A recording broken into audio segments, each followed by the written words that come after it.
Yes, my name's Kim Ismay and I played Susie.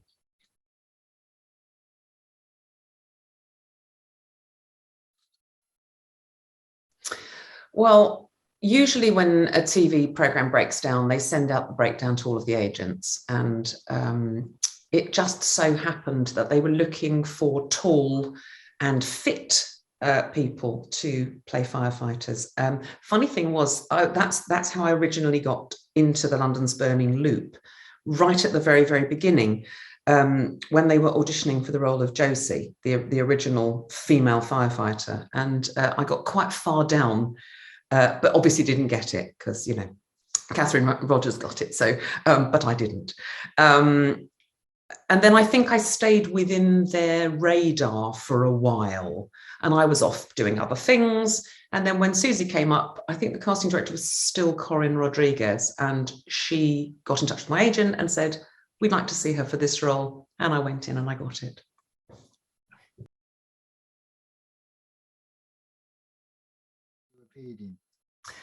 Yes, it was. I mean, I never got to go to the station. I was very disappointed about that, to be honest. So it was quite insular. I was only on 2 locations. One of them was George and Kelly's house. I was there twice. And then once in Susie's own house, but you only see the front door where she and George have a row through the door. He gets to confront her.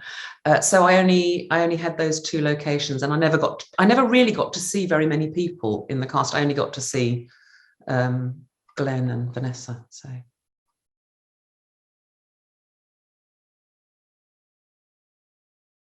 And Vanessa, oh, it was great fun. We had a very good laugh. They were both such lovely people. And obviously, when you're a regular character, you work with huge turnover of incidental characters. And it would be so easy I hear stories of other shows and other long-running series of friends who've gone in to do guest leads, like for one series or for a couple of episodes, and they've not had a happy time. But we had the best time ever. We had a really good laugh, and the best laugh that I had with Vanessa was Susie has a whole packet of photographs that they're looking through in one of the scenes, and so of course eagle-eyed viewers would know if it wasn't them on holiday. So they had to set up one afternoon a tavern, a little sort of restaurant or a trattoria. I can't remember where they went on holiday now. But they set up a little restaurant with a check tablecloth and a waiter. They got an extra in to do a waiter's job.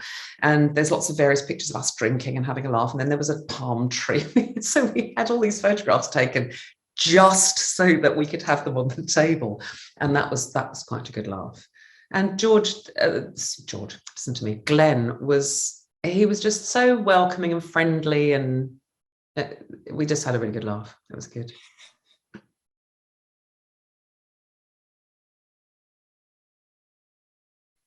Oh no! Because I was just her friend. There was nothing specific that they had to do. And as I made a comment, I think on social media, I had the most enormous hair in those days.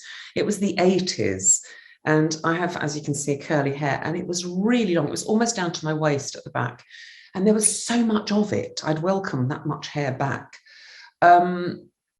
And so they just sort of made it just very 80s, took sides up and left the back long, and then gave me a variety of different tops and earrings and jewellery and stuff.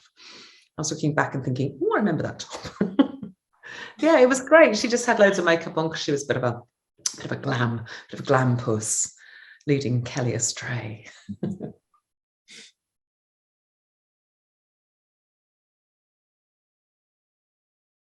Oh gosh, yes. I think when you're doing a thing that you enjoy, you want to carry on doing it more than anything else. And I work predominantly in the theatre. I do television, and I do a lot of radio and audiobooks and things, voiceovers. But I do TV, but I do predominantly theatre. And it's just a very different thing.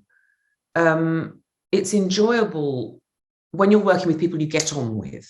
So if you're getting on with people, and the great thing about TV is if you do something and you think, oh, no, I stumbled over, can we do that again? Is it okay to do that again? And if there's enough time, you can have another go. Of course, on stage, you can't do that. You just do it and then it's gone. So yeah, I think it would have been nice. It would have been nice to have had Susie in there, but she was a bit of a troublemaker. So I think her life was fairly short within that storyline.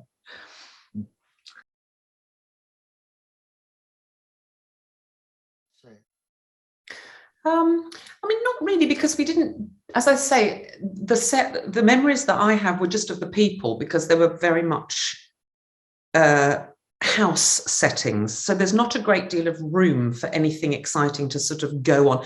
I wasn't part of all the exciting explosions and fires and rescues and dramas and things falling on people and accidents.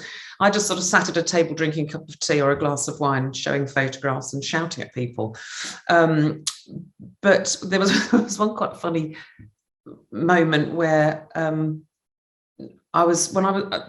George wanted me to leave, and so I gathered up all my stuff, gathered up all the photographs, stick them in my handbag. So that in itself is a bit of a task, because there's a lot of photographs and you have to get them all. You can't just throw them all over the floor. They all had to go in my bag, and as we were just shooting from a different angle to the one we'd been doing, gathered everything up, stuffed them in my bag, got up, turned around to walk, and the camera was right behind me. They'd moved when I had my back to them. So I literally turned around and careened into the camera, and everybody, so we had to stop because I'd knocked everything over. I'm quite clumsy, so I think they need to know that I'm a bit of a liability on that front. That was quite good fun.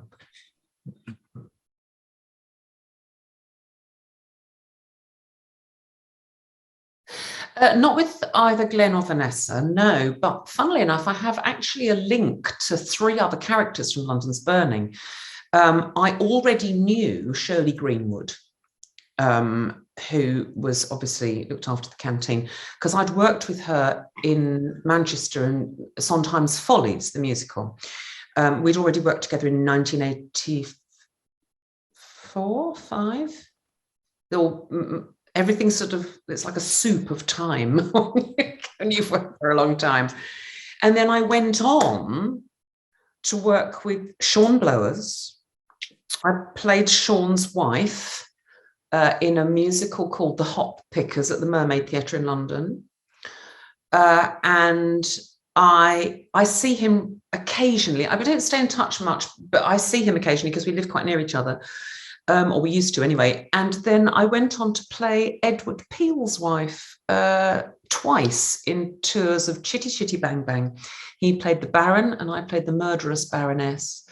And we were flatmates all round tour. We were tour buddies. And we stayed in touch. He's wonderful, wonderful actor.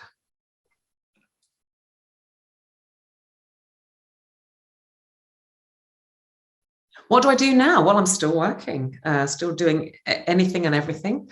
I've just finished on cast change Wicked, the musical at the Victoria Apollo.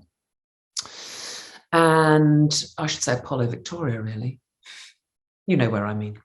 I'm recording my 23rd,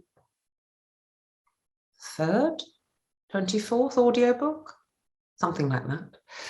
I'm doing a lot of teaching and just auditioning at the moment for new stuff, having meetings and sending self-tapes. And as you know, I was trying to send a self-tape when we first started speaking. It still hasn't sent.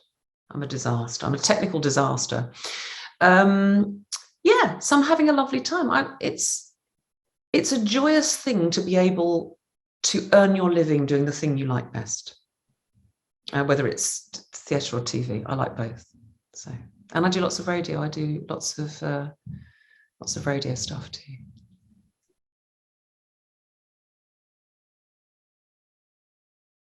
Thank you. It's been so nice talking to you, and it's brought back some very lovely memories of not only the show, but that time in my life as well. I was very young and had big hair.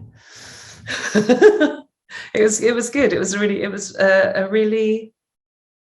nice to do. Really nice to be part of something that was so established, because very often you do a show and it's a newish show, or there's only been a few casts, or you do a telly that's new, done a couple of things that aren't that well established. And it's lovely, but when you go into a very well-oiled machine, it's very reassuring. And they were a great bunch of people.